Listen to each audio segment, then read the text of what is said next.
উপস্থিত ঐতিহ্যবাহী বাইতুল নূর জামি মসজিদ কমিটির সম্মানিত সদস্যবৃন্দ, আমার চোখের মণি মাথার তাজ হযরত উলামা ইকরাম হুফাজ ইকরাম, দূর দূরান্ত থেকে এলাকা থেকে আগত দিনদার ইমানদার মুত্তাকি ফরেজগার ভাইয়েরা, সম্মানিত মুরব্বিয়ান ইকরাম মুরব্বিয়ান আওয়াম, কলিজার টুকরা সম্মানিত যুবক ভাইয়েরা, পর্দার অন্তর আড়ালের মুহতারামা মা ও বোনেরা, আসসালামু আলাইকুম ওয়া রাহমাতুল্লাহি ওয়া বারাকাতুহু।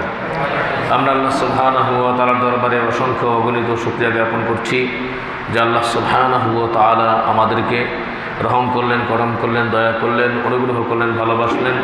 ভালোবেসে আল্লাহ সুবহানাহু ওয়া তাআলা পবিত্র শাওয়াল মাসে আল্লাহ রাব্বুল আলামিন জুমা বারে আমাদেরকে উপস্থিত হয়ে জুমার ফরজ নামাজের পূর্বে কোরআন এবং হাদিসের আলোকে কিছু তত্ত্বতাত্ত্বিক আলোচনা শোনার জন্য তৌফিক এনায়েত করলেন। আমরা দীপ্ত কণ্ঠে অন্তর উজাড় করা ভালোবাসা দিয়ে মহাব্বতে আওয়াজকে সুন্দর করে সমুন্নত করে শুধু শুকুর আদায়ার্থে সকলেই বলছি আলহামদুলিল্লাহ। সম্মানিত হাজিরিন, আল্লাহ রাব্বুল আলামিন আমাদেরকে কোরআন এবং হাদিসের কথাগুলো আমলের নিয়তে শোনার তৌফিক দান করেন। আমরা সকলে বলে আমিন। সম্মানিত হাজিরিন, মাহে রমজান আমাদের সম্মুখ থেকে চলে গিয়েছে। চলে যাওয়ার পরে এটাই শেষ নয়, যারা পৃথিবীতে বেঁচে থাকবে তারা অবশ্যই মাহে রমজান একবার না অগণিতবার পাবে, যতবার তারা বেঁচে থাকেন। সম্মানিত হাজিরিন, রমজান থেকে আমরা কি শিক্ষা নিলাম? মূলত যে শিক্ষা আছে, সমস্ত শিক্ষার মধ্যে উত্তম যে শিক্ষা সেটি হচ্ছে তাকওয়ার শিক্ষা। তাকওয়ার গুণে গুণান্বিত হয়ে মানুষ আল্লাহ পাকের নৈকট্য লাভ করতে পারে, জান্নাত হাসিল করতে পারে। রমজান মাসে যেরকম তাকওয়া ছিল, আমলের জজবা ছিল, রমজান মাস গেছে বিদায়, এখন আমলের জজবা থাকবে না এমনটি হতে পারে না। বিভিন্ন জায়গায় আমরা দেখি, এবার রমজানের পরেও দেখলাম বিভিন্ন জায়গায় রাস্তাঘাটে মানুষ ঈদে যাওয়া আসার মধ্যে অনেক অ্যাক্সিডেন্ট হচ্ছে। কয়েকদিন আগেও আপনারা দেখলেন দৌলতিয়া, সেখান থেকে একটি গাড়ি ঢাকার পথে আসার পথে ওই পারে ফেরিতে উঠবে, ওঠার আগেই ডুবে গেল। তো ডুবে যাওয়ার পরে সেই বাসের ভিতরে একজন কোরআনের হাফেজ 18 পারার ছিল। আল্লাহ রাব্বুল আলামিন তাদেরকেও নিয়ে নিয়েছেন। বিষয়টি হচ্ছে, পানিতে পড়ে যদি কেউ আল্লাহ পাকের কোনো বান্দা ঈমান থাকা অবস্থায় দুনিয়া থেকে বিদায় হয়, আল্লাহ রাব্বুল আলামিন শহীদি মৃত্যু নসিব করে দেন। বলি সুবহানাল্লাহ। আমরা দোয়া করি ওখানে যারা ঈমানদার ছিল আল্লাহ পাক যেন সকলকে জান্নাতের ফেরদাউসের উচ্চ মাকাম দান করেন, বলে আমিন। শহীদি মৃত্যু নসিব করে দিক, আমরা সকলে বলে আমিন। শোকাহত পরিবারকে ধৈর্য ধারণ করার তৌফিক দান করেন। শুধু তাই নয়, নোয়াখালী থেকে আসার পথে এক উলামা হযরত তার পরিবার গাড়ি অ্যাক্সিডেন্টে মারা গিয়েছেন। তো ব্যাপারটা হচ্ছে, আসলে হায়াত তো যার যেরকম আছে, তাকদীরে যেটা আছে সেটা হবে। আল্লাহ রাব্বুল আলামিন আমাদেরকেও সতর্ক থাকার জন্য বলেছেন। সম্মানিত হাজিরিন, ঈদের পরে আমরা দেখছি ঈদের আগে রমজানের ভিতরে যেরকমভাবে তাকওয়ার গুণে গুণান্বিত লোকগুলি ছিল, তাহাজ্জুদ পড়েছি আমরা, এরপরে আমরা সালাতুল লাইল পড়েছি, আমরা তারাবি পড়েছি, রোজা রেখেছি, অগণিত ইবাদত আমরা করেছি, তাসবিহ তাহলিলও আমরা পড়েছি। সমস্ত ইবাদতের মধ্যে আলহামদুলিল্লাহ আমাদের সময়গুলি আমরা অতিবাহিত করার চেষ্টা করেছি। একটা সুযোগ ছিল, কারণ ওই রমজানের ভিতরে আল্লাহ রাব্বুল আলামিন শয়তানকে আটকে রেখেছিল। তো শয়তান কিন্তু এরকমভাবে পণ করেছে, ডানে বামে সামনে পিছনে মানুষদেরকে কুমন্ত্রণা দিবে, কুমন্ত্রণা দিয়ে আল্লাহর পথ থেকে দূরীভূত করে শয়তানের পথে পরিচালিত করার চেষ্টা চালাবে। জোরে বলেন নাউজুবিল্লাহ। তবে আল্লাহ তাআলা বলছেন, আল্লাহর একনিষ্ঠ বান্দা যারা, তাদেরকে শয়তান পারবে না। একনিষ্ঠ বান্দা হতে গেলে তাকওয়ার গুণে গুণান্বিত হতে হবে। আল্লাহ রাব্বুল আলামিন কালাম মাজিদে বলছেন, ওয়াস্তাবজিস মান ইসতাতা'তা মিনহুম বিসাউতিকা ওয়াজলিব আলাইহিম বিখাইলিকা ওয়া রাজিলিকা ওয়াশারিকহুম ফিল আমওয়ালি ওয়াল আওলাদি ওয়াইদহুম। বলি আল্লাহু আকবার। আল্লাহ রাব্বুল আলামিন বললেন, শয়তান তুমি যাও, যাকে পারো বিভ্রান্ত করো, তোমার আওয়াজ দ্বারা, তোমার আহ্বান দ্বারা, তোমার পদাতিক বাহিনী যারা রয়েছে পক্ষে তাদেরকেও নিয়ে নাও, অশ্ব আরোহী বাহিনী যারা আছে তাদেরকে পরিচালনা করো এবং তাদের সন্তান সন্ততির মধ্যে শরীক হয়ে যাও। যদি বলেন নাউযুবিল্লাহ। আমরা রমজান মাসে ওয়াদা করেছিলাম শয়তানের পথ আর অনুসরণ করব না। আল্লাহ, তুমি যে সরল সঠিক পথ দিয়েছ আমাদেরকে, এই পথেই থাকব। কিন্তু রমজানের পরেই শুরু হয়ে গেছে বিভিন্ন জায়গায় বিভিন্ন ক্লাবগুলি উম্মাদ হয়ে গেছে। ঈদের নামাজ পড়া শেষ, এই রাস্তার মোড়ে দুই এক জায়গায় দেখেছি কোরআন সুন্নাহ অনুযায়ী যুবকদেরকে বুঝায়া চেষ্টা করেছি, আরে জুয়ার আড্ডা বসাইছে। ঈদের নামাজ শেষ, শুরু হয়ে গেছে। নাউযুবিল্লাহি মিন যালিক। বিভিন্ন জায়গায় পাপাচারে লিপ্ত ক্লাবগুলি উন্মুক্ত করে দেওয়া হয়েছে। সম্মানিত ভাইয়েরা আমার, না, মুমিনদের কাজ হবে সদা সর্বদা সবসময় আল্লাহকে ভয় করে চলা। রমজান মাস নাও পেতে পারি, যে তাকওয়া অর্জন হলো 11টি মাস পাপাচারে লিপ্ত হয়ে আমাদের রূহটা অসুস্থ হয়ে গিয়েছিল। সুস্থ করেছি, সতেজ করেছি, আবার কেন অসুস্থ করব? তো আল্লাহ তাআলা বলছেন, শয়তান যখন এরকমভাবে আল্লাহর কাছে বলল, আল্লাহ বলছেন, যাও তুমি বিভ্রান্ত করো তোমার আওয়াজ দ্বারা, আহ্বান দ্বারা। যেই আওয়াজের ভিতরে আহ্বানে নবী করিম সাল্লাল্লাহু আলাইহি ওয়াসাল্লামের সুন্নাহ নাই, কোরআনের কোনো হুকুম নাই, মানুষদেরকে গুনার দিকে উদ্বুদ্ধ করে ওই আওয়াজ এবং শব্দ হচ্ছে শয়তানের আওয়াজ। ধরে বলেন নাউযুবিল্লাহ। হতে পারে ইউটিউব, ফেসবুক, টিকটক, টেলিভিশন, কোনো মুভি, অসামাজিক অশ্লীলতা যেগুলো এগুলোর মধ্যে আছে, তো এগুলো ভিতরে গান বাজনা, শয়তানের আওয়াজ। বলেন নাউযুবিল্লাহ। এরপর আল্লাহ তাআলা বললেন, তোমার পদাতিক বাহিনী যারা আল্লাহর পথ ছাড়া অন্য পথে হাঁটে, অন্য পথে চলে, মানুষদেরকে গুনার দিকে উদ্বুদ্ধ করে, আসেন এরকমভাবে আসেন, বিভিন্ন রকমের গানের মেলা বসাইল। সেই পদাতিক বাহিনী তাদের সাথে অ্যাডজাস্ট হয়ে গুনার কাজে যারা অংশগ্রহণ করলো, এরা হচ্ছে শয়তানের পদাতিক বাহিনী। বলেন নাউযুবিল্লাহ। এরপরে অশ্বারোহী বাহিনী কোনটা?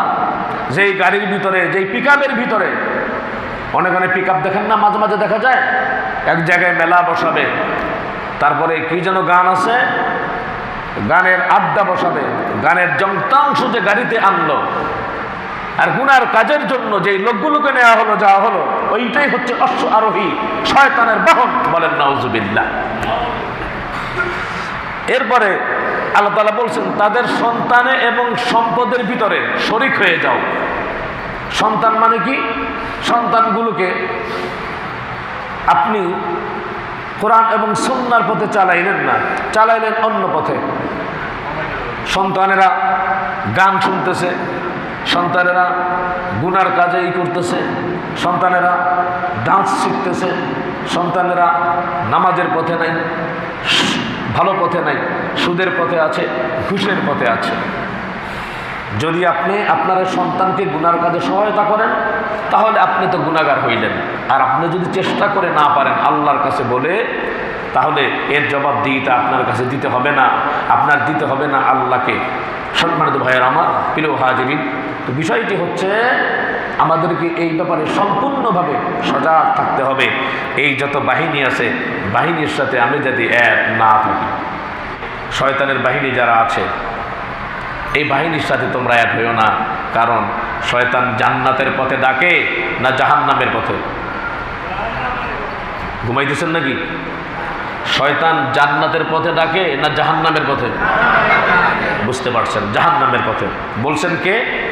আল্লাহ। আল্লাহ কি সত্য বলেন না মিথ্যা বলেন? আলহামদুলিল্লাহ, আল্লাহ সত্যবাদী। আল্লাহ তাআলা বলছেন সূরা ফাতিরের 6 নম্বর আয়াতে, ইন্নামা ইয়াদউ হিসবাহু লিয়াকুনু মিন আসহাবিস সাঈর। শয়তান থেকে দূরে থাকো, শয়তানের আওয়াজের দিকেও যাবে না তোমরা, তাদের সঙ্গী সাথে তোমরা হইও না, অশ্ব আরোহী বাহিনীর সাথে তোমরা হইও না, তোমরা নিজেদেরকে হেফাজত করো। কারণ আল্লাহ তাআলা বলছেন শয়তান তোমাদেরকে জাহান্নামের দিকে ডাকে, শয়তানের বাহিনীকে তোমরা বন্ধু বানাবে না, বন্ধু বানাতে হবে ইমানদার মুমিন আর মুত্তাকি ফরেজগারদের। আওয়াজ দিয়ে বলেন ঠিক কিনা? কিন্তু সারা পৃথিবীর ভিতরে দেখা যায় আজকে আমরা দেখতে পারি মুসলমান কিন্তু বন্ধুত্ব করে কাফের বেঈমানের সাথে, ঠিক কিনা বলেন? এই যে সৌদি বাদশা, এর বন্ধুত্ব হচ্ছে ট্রাম্পের সাথে, আমেরিকার সাথে, কাতার, বাহরাইন, অন্য দেশ থেকে এদের বন্ধুত্ব হচ্ছে ইহুদি খ্রিস্টানদের সাথে, যার কারণে তারা মুসলমানদেরকে মারার জন্যে নিজের দেশের ভিতরে মারণাস্ত্র আনে এবং তাদেরকে ঘাঁটি করার জন্য জায়গা করে দেয়, ঠিক কিনা বলেন? এগুলো মুসলমান হতে পারে না, কাট্টা মুনাফিক। যুগে যুগে এরকম মুনাফিক ছিল। আল্লাহ তাআলা বলছেন কখনো কাফের বেঈমানদেরকে বন্ধু বানাবে না, তারা তোমাদের বন্ধু হতে পারে। মুসলমানের বন্ধু। ইরাক শেষ করে গেল, তারা তাকায় রইল। এরপর দেখবেন ইরানকে এরকমভাবে নাস্তানাবুদ করার চেষ্টা করবে। আলহামদুলিল্লাহ এখনো পর্যন্ত আমরা রেজাল্ট পাচ্ছি যে আল্লাহ রাব্বুল আলামিন কুদরতিভাবে ইরানকে হেফাজত করছেন এবং দেখায় দিচ্ছে যে মুসলমানেরা কোনো দিকে কম না, তোমরা উল্টা জুলুম করবা, অত্যাচার করবা, ঘাত প্রতিঘাত করার ক্ষমতা আল্লাহ মুসলমানদেরকে দিয়ে দিয়েছেন, ঠিক কিনা বলেন? সম্মানিত ভাইয়েরা আমার, তাহলে খেয়াল করতে হবে রোজা চলে গেল, রোজার সাথে বেশি এরকমভাবে আমাদেরকে যে শিক্ষা দিয়ে গেল তারা আতিরত্বের বন্ধনে আবদ্ধ হয়ে আমরা সম্মানিত ভাইয়েরা আমার একই কাতারে ইবাদত করেছি। এরকম একটা স্পিরিট ছিল। তারাবির সময় এমন হতে পারে, হয়তো আমাদের মসজিদে না, কিন্তু বিভিন্ন জায়গায় এমন হতে পারে যে নামাজ পড়েছে তো পাশে যার সাথে শত্রুতা সে এসে দাঁড়িয়েছে, যতই শত্রু হোক না কেন পাশে দাঁড়িয়েছে। সে কি বলেছে এই বেটা তুই এনে গেলি গাছ কিসে যা, এরকম বলছে নাকি? কি বলেন? একজন ধনাঢ্য ব্যক্তি, রিচম্যান, খুব বড় লোক, পয়সাওয়ালা, প্রতিপত্তি, যশ খ্যাতি সব আছে, রিক্সাওয়ালা পাশে এসে দাঁড়িয়েছে, পরিষ্কার পরিচ্ছন্ন অনুযায়ী ভালো। তাকে কি বলেছে কেউ ওই বেটা রিক্সাওয়ালা তুই এনে চুক্কা পিছিয়ে যা? বলছেন আপনারা? বলেননি। আলহামদুলিল্লাহ, আলহামদুলিল্লাহ। তো দিনদার, ইমানদার, মুত্তাকি, ফরেজগার, নামাজি, তাদের সাথে আমাদের সুসম্পর্ক ছিল। রোজার ভিতরে আমরা যেরকমভাবে বিনয় প্রকাশ করেছি, এটা রোজার পরেও যেন বাকি 11টি মাস আমরা বিনয় প্রকাশ করবো ইনশাআল্লাহ। আসুন, রোজা আমাদেরকে কি দিয়ে গেল আমরা এগুলো জানার দরকার আছে ইনশাআল্লাহ। 20টা বিষয় আমি নোট করেছি, এগুলো আপনারা নিয়ে যাবেন যে রোজা আমাদেরকে এসে কি দিয়ে গেল। 1 নম্বর দিয়ে গিয়েছে মুমিনের জীবনের প্রত্যেক কাজের ভিতরে আল্লাহর দাসত্ব হবে, বলে সুবহানাল্লাহ।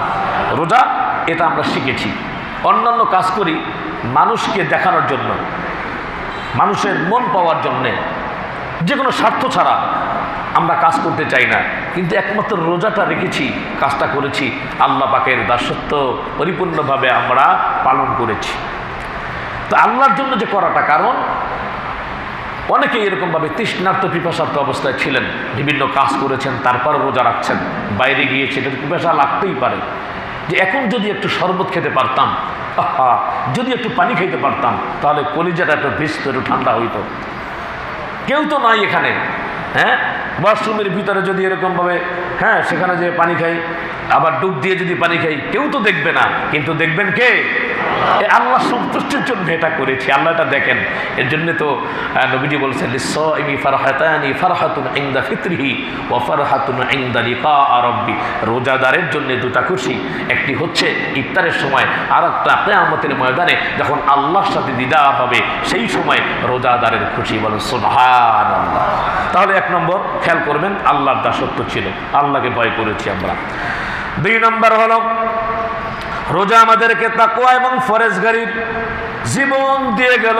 তাকওয়া ছিল, ফরেজগারি ছিল, আর আল্লাহ রাব্বুল আলামিন বলেছেন ইয়া আইয়ুহান নাস ইন্না খালাকনাকুম মিন যাকারিন ওয়া উনসা ওয়া জাআলনাকুম শুউবান ওয়া ক্বাবাইলা লিতাআরাফু ইন্না আকরামাকুম ইনদাল্লাহি আতকাকুম ইন্নাল্লাহা আলিমুন খবীর। জোরে বলেন আল্লাহু আকবার।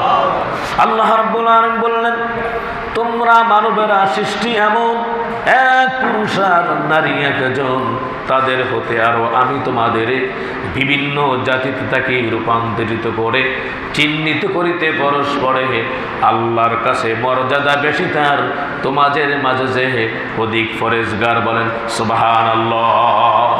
তোমাদের মাঝে যে অধিক ফরেজগার আল্লাহর কাছে তার ইজ্জত বেশি। তাহলে সম্মানিত ভাইয়ের আমার, রোজা আমাদেরকে তাকওয়া এবং ফরেজগারির জীবন দিয়ে গেল। না রাখতে পারলে সেটা আমাদের ব্যর্থতা। 3 নম্বর, সিয়াম শুধু আল্লাহর সন্তুষ্টির জন্য কাজ করা শিক্ষা দেয়। পৃথিবীর কোনো মানুষদেরকে সন্তুষ্ট করার জন্য রোজাদার রোজা রাখে না। আওয়াজ দিয়ে বলেন ঠিক কিনা? 3টা। 4 নম্বর, সিয়াম মুমিনকে অন্যায় এবং অসত্যের বিরুদ্ধে প্রতিবাদী করতে শিখায়।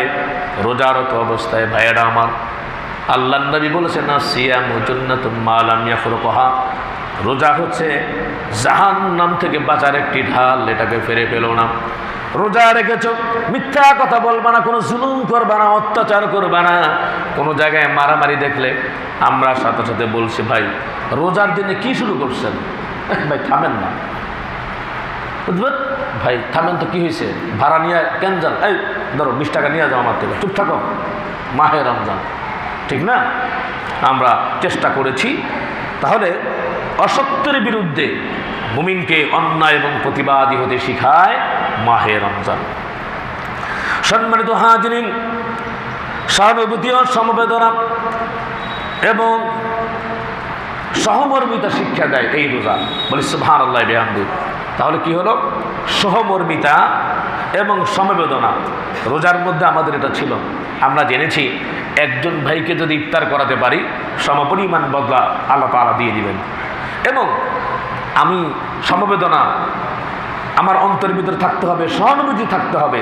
আমার অধীনস্থ যারা আছে তাদের যদি কাজ কমায় দেয় তো আল্লাহ রাব্বুল আলামিন জাহান্নামের আগুন থেকে আমাকে হেফাজত করবেন। বলে সুবহানাল্লাহ। একটু দুধ, একটু পানি যদি খাওয়াতে পারি, একটু শরবত যদি খাওয়াতে পারি, তাহলে হাউজে কাউসার থেকে পানি পান করাবেন কে? আল্লাহ। সম্মানিত হাজিরিন, সদাচরণ এবং শালীনতার প্রশিক্ষণ আমরা পেয়েছি। সদাচরণ এবং শালীনতা বোধ থাকতে হবে। মিথ্যা থাকতে পারবে না, অসত্য থাকতে পারবে না। রমজান থেকে আমরা এই মেডিসিন গ্রহণ করেছি। ধৈর্য ও সহনশীলতার শিক্ষা দেয়। ধৈর্য এবং সহনশীলতা। ধৈর্য কীরকম? ইফতার সামনে গেলে বোঝা যায়। হ্যাঁ, ঘরের দিকে তাকাই, কিরে আজকে আজান দিব না নাকি মুয়াজ্জিন, কি গেছে কই? জানি যে সময় হয় নাই, তারপরও সামনে এই যে পড়ে আছে, খেজুর পড়ে আছে, বিভিন্ন রকমের ফ্রুট আইটেম, আর কত। যতই সময় হোক না কেন, যতই কেউ চিল্লাচিল্লি করুক না কেন, খাঁটি ইমানদার পুরো পৃথিবী দিয়ে দিলেও ও রোজা ভাঙবে না। কি বলেন, ভাঙবে কি? ভাঙবে না। এই যে ধৈর্য, এই ধৈর্য ডিসিপ্লিন তো আমাদের নাই। হ্যাঁ, আমরা ওই যে এক জায়গায় এরকমভাবে দেখা গেছে লম্বা লাইন হলো, বাসে কে উঠবে তো কয়েকজন এরকমভাবে যাইয়া গ্যাঞ্জাম লাগাইয়া দেয়। ভীষণ অনেক সিরিয়াল, সে ডিসিপ্লিন অনুযায়ী যাবে না, সে আগে আগে যায় এরকমভাবে বদমাশি করে অন্য সময়। কিন্তু রমজান মাসে ডিসিপ্লিন, হ্যাঁ, এগুলো শিক্ষা দেয় এবং ধৈর্য শিক্ষা দেয়। ধৈর্য আমরা পেলাম। এরপরে সিয়াম সমাজের ভিতরে শান্তি শৃঙ্খলা নিয়ে আসে। দেখেন কি শান্তি। মসজিদে আসছি আমরা, যখন তারাবি নামাজ পড়েছি, হাউকাউ গ্যাঞ্জাম ফিরাফিরিয়ে মারামারি এটা কোথাও হয়নি। আল্লাহ রাব্বুল আলামিন এই ধরনের শান্তি এবং শৃঙ্খলা শিক্ষা দেয়। এরপরে দারিদ্র বিমোচনে উদ্বুদ্ধ করে। নবীজি বলেছেন ইরহামু মান ফিল আরদি ইয়ারহামুকুম মান ফিস সামা, যে তুমি যদি দুনিয়াবাসীর উপরে দয়া করো, আসমানবাসী আল্লাহ তোমাদের উপরে দয়া করবে। বলেন সুবহানাল্লাহ। আল্লাহ নবী বলেছেন খাঁটি মুসলমান সেই ব্যক্তি নয় যে উদর করে খায়, পড়শি তাহার ক্ষুধার তাড়নায় করে শুধু হায় হায়। সে মুসলমান খাঁটি হতে পারবে না, তার প্রতিবেশী, তার আত্মীয় স্বজন ভুকা থাকে, ক্ষুধার্ত থাকে। কোনোদিন খবর নিয়েছেন? নিতে হবে। তো রমজান মাসে এটা আমরা খবর নিয়েছি, জাকাত ফরজ হয়েছে অনেকের। হ্যাঁ, অনেক কিপটাও চিন্তা করছে জাকাত যদি না দেই তাহলে তো এই জাকাত যে দিলাম না, এই মালগুলি আমার মালের সাথে সংমিশ্রণ হয়ে কিয়ামতের ময়দানে অগ্নিদগ্ধ করা হবে, আর আগুনের তাপ আমার পাজরে আমার কপালে সব জায়গায় লাগিয়ে দেওয়া হবে। দরকার নাই, জাকাত দেই। এরপরে যেভাবেই হোক না কেন নিজের সেই শতকরা 2.5 টাকা হারে আলেম ওলামাদের সাথে সে জিজ্ঞেস করে তাদের সাথে যে তারপরে এই জাকাত দিয়েছে। এই জাকাতের মাধ্যমে দারিদ্র বিমোচন হয়েছে। তাহলে সিয়াম আমাদেরকে শিক্ষা দিল, দারিদ্র বিমোচন করার জন্যে আমাদেরকে উদ্বুদ্ধ করলো। সমাজের মধ্যে দানশীল লোক তৈরি করে। রমজানের মধ্যে আমরা বেশি বেশি দান করেছি, আলহামদুলিল্লাহ। রমজান মাস দানশীলতা উদ্বুদ্ধ করলো। আল্লাহ নবী তো দান করতেন মুক্ত বায়ুর মতো। নবী করিম সাল্লাল্লাহু আলাইহি ওয়াসাল্লাম বলেছেন হাদিসের ভিতরে, সাখিয়ু করিবুম মিনাল্লাহ করিবুম মিনান নাস করিবুম মিনাল জান্নাহ। বলে সুবহানাল্লাহ। যে নাকি দাতা দান করে আল্লাহ পাকের নিকটবর্তী, মানুষের নিকটবর্তী, জান্নাতের নিকটবর্তী, বাইদুম মিনান নার, জাহান্নাম থেকে দূরে। বলে সুবহানাল্লাহ। এবং আল্লাহ তাআলা বলেছেন যারা দিনে এবং রাতে প্রকাশ্যে গোপনে যারা দান করবে তাদের কবরে এবং পরকালে তাদের কোনো চিন্তাও নাই, ভয়ও নাই। বলেন সুবহানাল্লাহ। তো রমজান থেকে শিক্ষা পেলাম, রমজানে বেশি বেশি দান করেছি, এখন কিপটামি করবো, কৃপণতা করবো না। ওই যে চেতনাটাকে ইনশাল্লাহ ধরে রাখবো, এখনো বেশি বেশি করে ইনশাল্লাহ দান করব। সম্মানিত ভাইয়েরা আমার, রমজান শিক্ষা দিয়েছিল নিয়ম অনুবর্তিতা এবং সময় অনুবর্তিতা শিখিয়েছেন। সময়ে সময় আমরা কাজ করেছি। রমজানে বলা হয়েছিল ওই কয়টার সময় তারাবি হবে, ঠিক ওই সময় হয়েছে। অমুক কয়টার সময় সেহরি খেতে হবে, এরপরে আর আমরা সেহরি খাই নাই, ইফতার ওই সময় আমাদের করতে হবে। এই যে সময়ের ডিসিপ্লিন রমজান আমাদেরকে শিক্ষা দিয়ে দিল। বাদ বাকি 11টি মাস আল্লাহ তাআলা আমল করার তৌফিক দান করেন। আমরা বলি আমিন।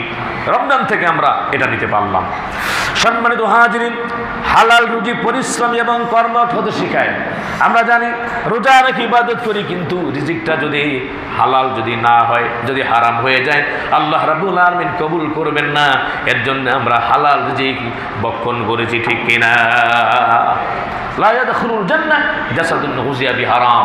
শরীরে পরিমাণ হারাম থাকলে ওই হারামের বডিটা জান্নাতে যাবে না। আল্লাহ তাআলা বলেন ইয়া আইয়ুহান নাস কুলু মিম্মা ফিল আরদি হালালান তাইয়্যিবা। ও দুনিয়ার মানুষেরা, তোমরা খাও, ভক্ষণ করো হালাল এবং পবিত্র খাবার। বলেন সুবহান।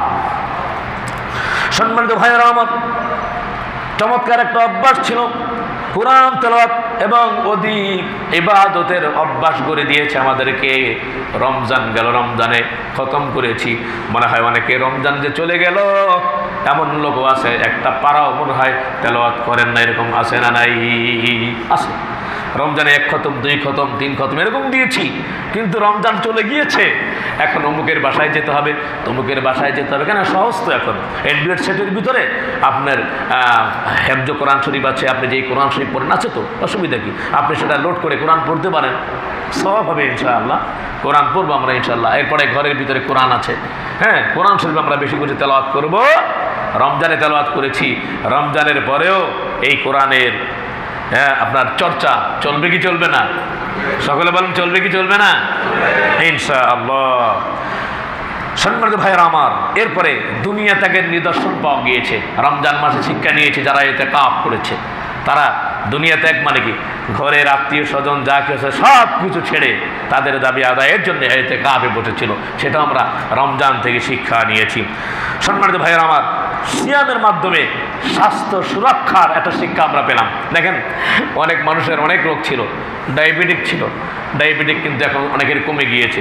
শরীরটা খুব ফ্যাট ছিল, প্রচণ্ড খেয়েছে, কিন্তু রমজান মাসে একটু ডিসিপ্লিন থাকার কারণে এখন দেখেন শরীরটা একটু হালকা হালকা লাগে। কে বলেন ঠিক না? শরীরে একটু কী লাগে? হালকা হালকা লাগে।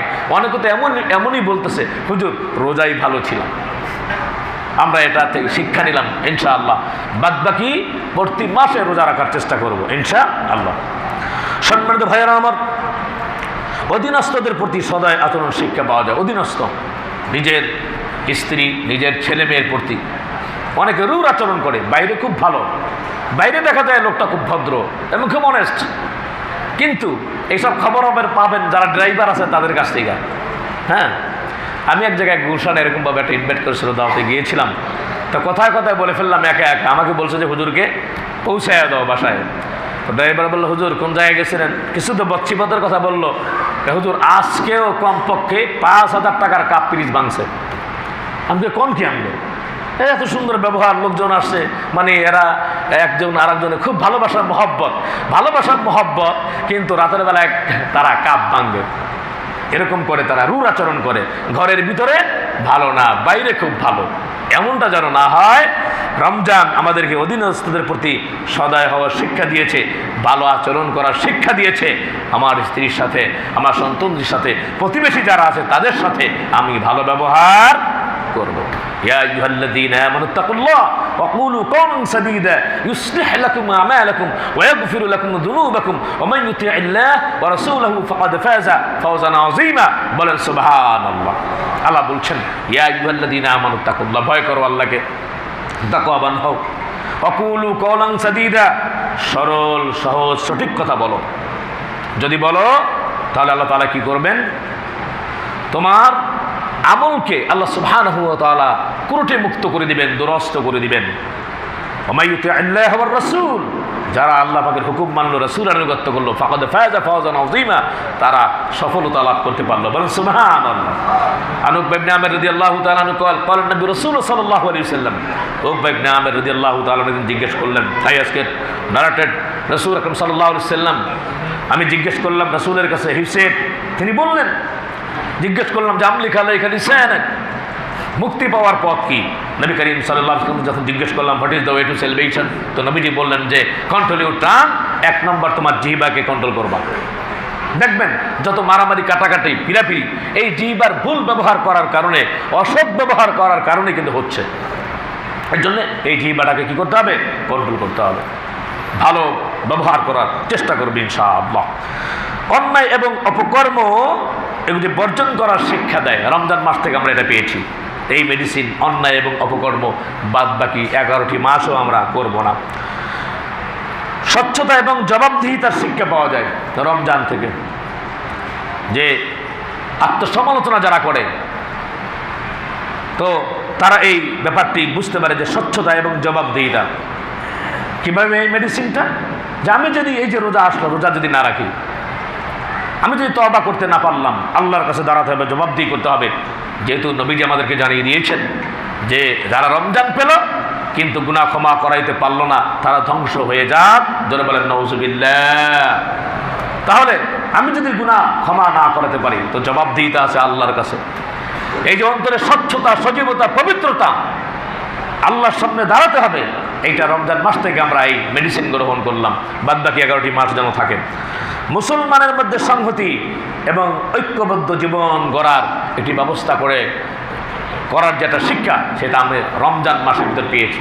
রমজান হয়ে গেল, শেষ হয়ে গেল, এরপর আমরা ঈদের জামাতও একসাথে আমরা নামাজ পড়েছি, তারাবি নামাজ আদায় করেছি, আমরা তাহাজ্জুদ পড়েছি, বিভিন্ন ইবাদতে নিজেদের এই সময়টাকে অতিবাহিত করার প্রচেষ্টায় প্রচণ্ড ব্যস্ত ছিলাম।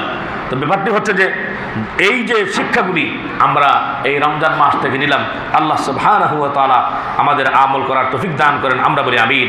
সম্মানিত ভাইয়েরা আমার, রমজান চলে গিয়েছে, রমজান গুনাহমুক্ত জীবনযাপন করেছি, এখনও ইনশাআল্লাহ গুনাহমুক্ত জীবনযাপন করতে হবে। যদি গুনাহ এবং হারামকে আমরা বর্জন করতে পারি, তাহলে মানুষের মাঝে আমি আবেদ বলে স্বীকার করব। নবীজি বলেছেন, আবু হুরায়রা রাদিয়াল্লাহু তাআলা আনহু বললেন, ও আবু হুরায়রা, ইত্তাকিল মাহারিমা তাকুন আবাদান নাস, হে আবু হুরায়রা, তুমি হারাম কাজ থেকে বিরত থাকো, তাহলে তুমি মানুষের মাঝে সর্বাধিক ইবাদত গুজার হয়ে যাবে। বলেন সুবহানাল্লাহ। তুমি কি করো? হারাম কাজ তুমি বর্জন করো। এরপরে আর নবীজি বলেছেন, ওয়ারদা বিমা কসামাল্লাহু লাকা তাকুন আগনান নাস। আবু হুরায়রা, মহান আল্লাহ তোমার ভাগ্যে যা দিয়েছেন তার উপরে সন্তুষ্ট থাকো, তাহলে তুমি দুনিয়ার সকল লোকের মাঝে নিজে ধনী বলে বিবেচিত হবে। বলেন সুবহানাল্লাহ। মানুষের ভাই হতাশ, এটা জানো না যে অমুকের ভাগ্যে যা আছে সে সেটা পেয়েছে, আমার ভাগ্যে যেটা আছে আমি সেটা পাবো। এই ভাগ্যের ভিতরে কানামাতের প্রতি যদি সন্তুষ্ট থাকে, তাহলে আর কোনো অসুবিধা নেই। সম্মানিত ভাইয়েরা আমার, বুখারী শরীফের 95 নম্বর হাদিস, নবীজি বলেছেন, আন আবি হুরায়রা রাদিয়াল্লাহু তাআলা আন নবী রাসূলুল্লাহ সাল্লাল্লাহু আলাইহি ওয়াসাল্লাম قال ليس الغنى عن كثرة العرض ولكن الغنى غنى النفس। আবু হুরায়রা রাদিয়াল্লাহু তাআলা আনহু থেকে বর্ণিত, তিনি বলেন রাসূল আকরাম সাল্লাল্লাহু আলাইহি ওয়াসাল্লাম বলেছেন, আসল ধনী টাকা পয়সা সম্পদের আধিক্যের কারণে নয়, আসল ধনী হলো যে মনের ধনী, যে সব থেকে মনের ভিতর থেকে ধনী। টাকা পয়সা অর্থ মানুষদেরকে শান্তি দিতে পারে না, মনের ভিতর থেকে যে ধনী, আল্লাহ রাব্বুল আলামিন তার অন্তরটাকে শান্তিময় করেছেন, প্রশান্তিময় করেছেন, সেই প্রকৃত ধনী। বলেন সুবহানাল্লাহ। যা কিছু আছে বাড়তি চাহিদা নেই, আল্লাহ দিয়েছেন, আলহামদুলিল্লাহ। উপরের দিকে তাকানোর দরকার নাই, নিচের দিকে তাকান না যে আপনি কত ভালো আছেন। আল্লাহুম্মা কন্নি'নি বিমা রাযাকতানি, হে আল্লাহ, যে রিজিক তুমি আমাকে দিয়েছো তার উপরে আমাকে সন্তুষ্ট দান করো। যদি সন্তুষ্ট হয়ে যায় সম্মানিত ভাইয়ের আমার, তাহলে সে নিজের অন্তর প্রশান্তিময় করলো আর সে ধনী হয়ে গেল। নবী করিম সাল্লাল্লাহু আলাইহি সাল্লাম বুখারী শরীফের 93 নম্বর হাদিসের ভিতরে বলেছেন, আন আনাস বিন মালিক আন্না রাসূলুল্লাহ সাল্লাল্লাহু আলাইহি ওয়াসাল্লাম قال لو ان ابن ادم واديا من ذهب حب ان يكون له واديان ولا يملا فاه الا التراب। আদম সন্তান যদি স্বর্ণ একটু উপত্যকার মালিক হয়, স্বর্ণের একটা পাহাড়ের মালিক হয়, আওয়াজ দিয়ে বলেন কিসের মালিক? স্বর্ণের পাহাড়ের যদি মালিক হয়, আদম সন্তানের উদর মাটি ছাড়ার কিছুতেই বলবে না, সে মনে মনে চিন্তা করবে আরো 2টা পাহাড় যদি আমার হইত। এই দুনিয়া তার পেট ভরবে না, তার পেট ভরানোর জন্য দরকার হচ্ছে জান্নাত। আওয়াজ দিয়ে বলেন কি? জান্নাত। এর জন্য এই জান্নাত পাওয়ার জন্য আমাদের প্রতিযোগিতা করতে হবে, চেষ্টা অব্যাহত রাখতে হবে। নবী করিম সাল্লাল্লাহু আলাইহি ওয়াসাল্লাম জান্নাতের সুসংবাদ দিয়েছেন। জান্নাত এমন হবে, মালা আইন নুরাত ওয়ালা উযুনু সামিআত ওয়ালা খাতারা আলা কলবি বাশার। চোখে কোনোদিন দেখে নাই, কানে কোনোদিন শুনে নাই, হৃদয়ে উপলব্ধি করতে পারে নাই, এরকম নাজ নিয়ামত আল্লাহ তাআলা জান্নাতে রেখেছেন। বলি সুবহানাল্লাহ। আল্লাহ তাআলা বলছেন, ওয়াসারিউ ইলা মাগফিরাতিন মির রাব্বিকুম ওয়া জান্নাতিন আরদুহাস সামাওয়াতু ওয়াল আরদ উইদ্দাতুন লিল মুত্তাকিন। একটু জোরে জোরে বলি অন্তর দিয়ে আল্লাহু আকবার। আল্লাহ রাব্বুল আলামিন বলছেন, ওয়াসারিউ ইলা মাগফিরাতিন মির রাব্বিকুম, তোমরা প্রতিযোগিতা করো, তোমাদের প্রতিপালকের নিকট ক্ষমা চাও, বেহেশতের জন্য তোমরা প্রতিযোগিতা করো। ওয়া জান্নাতিন আরদুহাস সামাওয়াতি ওয়াল আরদ, যেটার পরিধি আকাশ এবং পৃথিবীর সমান। ওয়াইদ্দাত লিল মুত্তাকিন, যারা নাকি মুত্তাকি ছিল, পরহেজগার ছিল, আল্লাহ রাব্বুল আলামিন তাদের জন্য এটি সৃষ্টি করেছেন।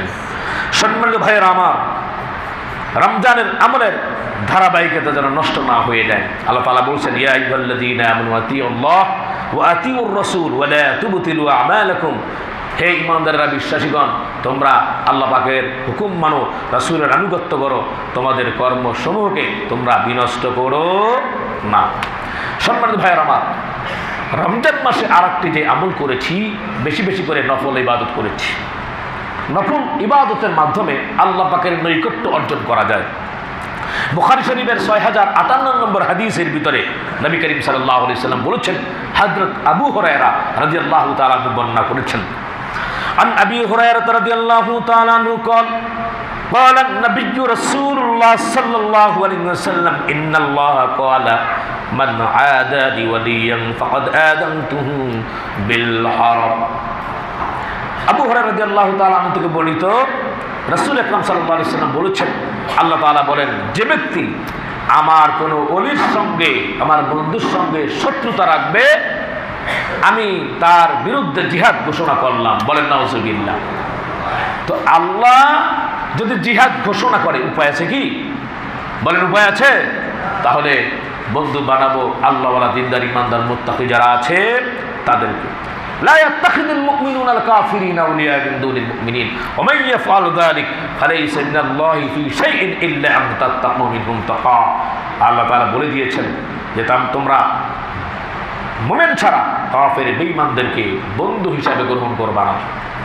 কূটনৈতিক সম্পর্ক থাকতে পারে, যেমন good morning, good night, hi hello, কেমন আছেন, ভালো, হাওয়ারি, এরকম থাকতে পারে। তাদেরকে আসসালামু আলাইকুম ওয়া রাহমাতুল্লাহ তো বলা যাবে না, তাদেরকে বলতে হবে আসসালামু আলা মান ইত্তাবা আল হুদা, শান্তি তার প্রতি বর্ষিত হোক যে হেদায়েতের অনুসরণ করে। এর জন্য কূটনৈতিক সম্পর্ক ভালো আচরণ করবেন, ঠিক আছে, বন্ধুত্ব গ্রহণ করা যাবে না। ইয়ংরা যারা আছে তারা ফেসবুকে বন্ধুত্ব করে না, হ্যাঁ, খ্রিস্টান, কাফের, ইহুদি, নাসারা, হিন্দু, আছে না নেই? সেটা বলেন আছে না নাই? আছে। মাসালা জেনে নেন, আল্লাহ তাআলা নিষেধ করেছেন। যুবকরা, কে নিষেধ করেছে? আওয়াজ দিয়ে বলে না কেন, কে? কাফের, বেঈমান, মুশরিক, হিন্দু, নাসারা বন্ধু বানানো যাবে কি? যাবে না। সম্মানিত ভাইয়েরা আমার, নবী করিম সাল্লাল্লাহু আলাইহি সাল্লাম বলেছেন যে তো আমার বন্ধু যারা আছে, অলি যারা আছে, তাদের সাথে যারা শত্রুতা পোষণ করে আমি যুদ্ধ ঘোষণা করি। এরপর নবী করিম সাল্লাল্লাহু আলাইহি সাল্লাম বললেন, ইন্নাল্লাহা ক্বালা মান আদা লি ওয়ালিয়্যান ফাকাদ আযানতুহু বিল হারব ওয়া মা তাকাররাবা ইলাইয়া আবদি বিশাইইন আহাব্বা ইলাইয়া মিম্মা তারাকতু আলাইহি ওয়া মা ইয়াযালু আবদি ইয়াতাকাররাবু ইলাইয়া বিন নওয়াফিল হাত্তা উহিব্বাহু। বলি সুবহানাল্লাহ।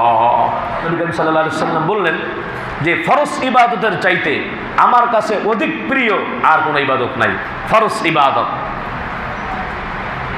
নামাজগুলি যে ফরজ, এই ফরজ ইবাদত তোমরা করবা, পর্দা করা যে ফরজ, এগুলো করবা, এর থেকে আর উত্তম নাই। তবে যারা এরকম ভাবে ফরজের ভিতরে কিছু ত্রুটি থেকে যায়, নবীজি বলেছেন, আল্লাহ তাআলা বলতে থাকেন, আমার বান্দা ফরজ ইবাদতের চেয়ে আমার কাছে অধিক কোনো ইবাদত দ্বারা আমার নৈকট্য লাভ করতে পারবে না। আমার বান্দা সর্বদা নফল ইবাদতের মাধ্যমে আমার নৈকট্য অর্জন করতে পারবে। বলেন সুবহানাল্লাহ। নফল ইবাদতের মাধ্যমে আল্লাহর নৈকট্য অর্জন করা যাবে। ফাইদা আহবাবতুহু, আমি তাকে ভালোবাসতে থাকি, হাত্তা উহিব্বু, তাকে ভালোবাসতে থাকি। কেমন ভাবে ভালোবাসি? যদি নফল ইবাদত বেশি করা যায়। রমজান মাসের যে একটা শিক্ষা, নফল ইবাদত আমরা করেছি, কম না বেশি? সকলে বলেন না, কম না বেশি? নফল ইবাদত বেশি বেশি করেছি না? আমরা কোরআন তেলাওয়াত করেছি, অন্যান্য ইবাদতগুলি করেছি, তাসবিহ তাহলিল করেছি, দুরূদ শরীফ পড়েছি, নফল ইবাদত বেশি বেশি করেছি। নফল ইবাদতের মাধ্যমে আল্লাহর নৈকট্য হাসিল করা যাবে। আর কি হবে? আর কি হবে? উপকারিতা কি? নবী করিম সাল্লাল্লাহু আলাইহি ওয়াসাল্লাম জানাচ্ছেন। আল্লাহ তাআলা বলতে থাকেন, কুনতু সামাউল্লাযী ইয়াসমাউ বিহি, বান্দা যখন নফল ইবাদত করে, ফরজ ইবাদত তো করলো, ফরজের আমলগুলি বান্দা করলো, 5 ওয়াক্ত নামাজ পড়লো ফরজ আদায়ের পাশাপাশি, যদি নফল ইবাদত করে, বান্দাকে আমি মুহাব্বত করি, ভালোবাসি, এমনভাবে ভালোবাসি যা আমি এমনভাবে বান্দার সাথে হয়ে যাই, বান্দা এমনভাবে আমি তাকে ভালোবাসি, আমি তখন আমার ওই বান্দা বান্দির কান হয়ে যাই, যেই কান দিয়ে বান্দা শ্রবণ করতে থাকে। বলি সুবহানাল্লাহ। নবীজি বলেছেন, আল্লাহ বলতে থাকে, ওয়াবাসারাহুল্লাযী ইবসিরু বিহি, আমি বান্দা বান্দির চোখ হয়ে যাই, যেই চোখ দিয়ে বান্দা দেখে। বলেন সুবহানাল্লাহ। নবীজি বলেন, শুধু তাই না, সম্মানিত হাজিরিন, ওয়াদাহুল্লাতী ইয়াবতিশু বিহা, আমি বান্দার হাত হয়ে যাই, যেই হাত দিয়ে বান্দা স্পর্শ করে এবং ধরে। ওয়ারিজলাহুল্লাতী ইয়ামশি বিহা, আর আমি বান্দার পা হয়ে যাই, যেই পা দিয়ে বান্দা চলাচল করে। বলেন সুবহানাল্লাহ। কোন ইবাদতের মাধ্যমে? আওয়াজ দিয়ে বলেন তো, কোন ইবাদতের মাধ্যমে? সকলে বলেন, কোন ইবাদতের? নফল ইবাদতের মাধ্যমে। আমার সাথে সাথে বলেন, নফল ইবাদতের মাধ্যমে আল্লাহর নৈকট্য অর্জন করা যায়। কিরকম নৈকট্য দেখছেন? আল্লাহর কেমন কাছে আল্লাহ তাআলা বলেন, ওই চোখ দিয়ে বান্দা দেখে, হ্যাঁ হ্যাঁ, যে আমি বান্দার চোখ হয়ে যাই, আমি বান্দার কান হয়ে যাই, আমি বান্দার হাত হয়ে যাই, আমি বান্দার পা হয়ে যাই, ওই পা দিয়ে বান্দা চলে। সুবহানাল্লাহি ওয়া বিহামদিহি। আল্লাহ পাকের কিভাবে নৈকট্য অর্জন করা যায়? নবীজি বলেছেন, ওয়া ইন সাআলতানি লাউতিয়ান্নাহু, বান্দা যা সওয়াল করে আমি আমার বান্দাকে দিয়ে দেই। ওয়া লাইনিস তাআদানি লাউআদিয়ান্নাহু, শুধু তাই না, বান্দা যখন আমার কাছে আশ্রয় চায় আমি তখন বান্দাকে আশ্রয় দিই। ওয়া মা তারাদ্দাতু আন শাই, আনা ফাইলুহু তুরাদ্দুদি আন নাফসিল মুমিন। এবং আল্লাহ তাআলা বলতে থাকেন যে কোনো কাজ করতে চাইলে এটাকে কোনো রকম দ্বিধা করি না, কোনো সংকোচ করি না, দ্বিধা দ্বন্দ্ব ছাড়া, সংকোচ ছাড়া আমি এই কাজ করি। আর আমি সম্মানিত ভাইয়ার আমার মুমিনের বান্দার প্রাণ হরণ করি। বলেন সুবহানাল্লাহ। আন নাফসিল মুমিন, মুমিনদের প্রাণ হরণ করি।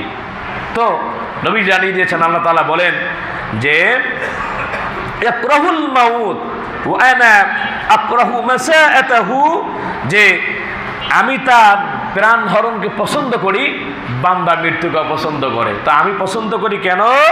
যে কষ্ট দিতে অপছন্দ করি। বলেন সুবহানাল্লাহ। তাহলে আল্লাহ কষ্ট দিতে যদি অপছন্দ করেন তাহলে আল্লাহ তাকে মৃত্যু দিয়ে দেন। যদি বলেন কি দেন? কথা বুঝেন না মনে হয়। আল্লাহ যদি কষ্ট দিতে অপছন্দ করেন তাহলে কি দেন? মৃত্যু দিয়ে দেন।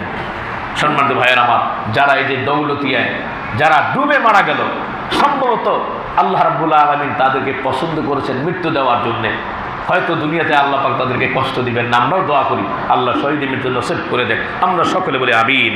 সম্মানিত হাজিরিন, আল্লাহ সুবহানাহু ওয়া তাআলা আমাদেরকে কোরআন এবং হাদিসের আলোকে আমল করার তৌফিক দান করেন।